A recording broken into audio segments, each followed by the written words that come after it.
I'm Clive Barwell. I'm an accredited member of the Society of Later Life Advisors. I've been in financial planning since the early 1970s, and I now consider myself to be one of the leading financial planners in the UK later life market today.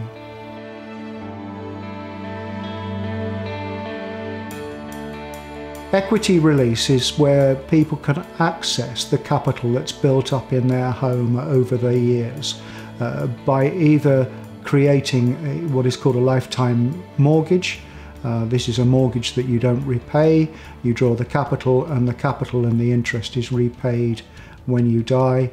Or you can draw it out through what is called a home reversion scheme, where you actually sell a proportion of your home to an equity release company. For a lot of people, it's the line of last resort that they may well have used all of their lifetime savings. They're struggling to maintain a reasonable existence on their pension income, and they feel they've got no option other than to access some of the equity in their home.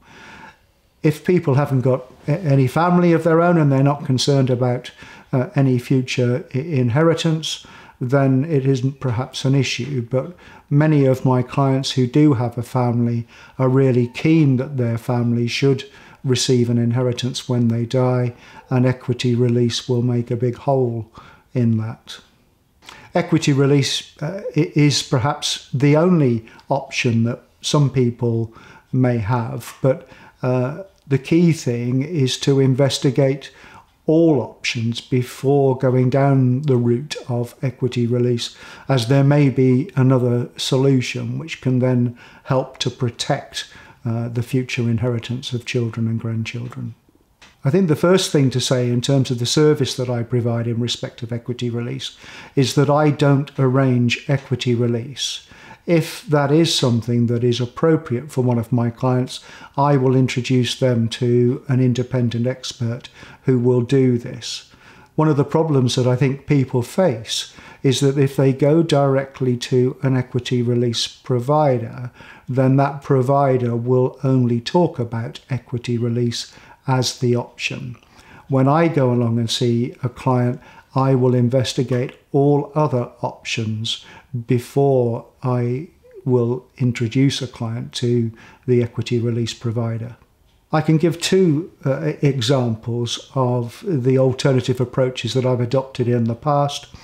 With one client, it was a fairly elderly lady who had relatively recently been widowed, and her pension income wasn't sufficient to maintain the standard of living that she wanted, and she thought that the only option was equity release. When I went to see her, it was clear that she didn't understand what she had inherited from her husband. And when I'd completed my inquiries, I found that she had savings and investments in excess of £50,000, which meant that equity release wasn't necessary. In another example, I was approached by a businessman who asked me whether I did equity release. And when I asked him what it was about, he talked about his parents and the fact that they couldn't afford to replace their old car. I asked him whether he had any brothers and sisters. It turned out there were 4 of them. And when I asked him whether they could each afford £50 a month, to which the answer was yes, I said, well, go and lease your parents a car, and then that will protect your future inheritance and that of your brothers and sisters. If you're considering equity release, or somebody in your family is, then please get in touch with me first. You can either telephone me, email me, or complete the form that's on my website.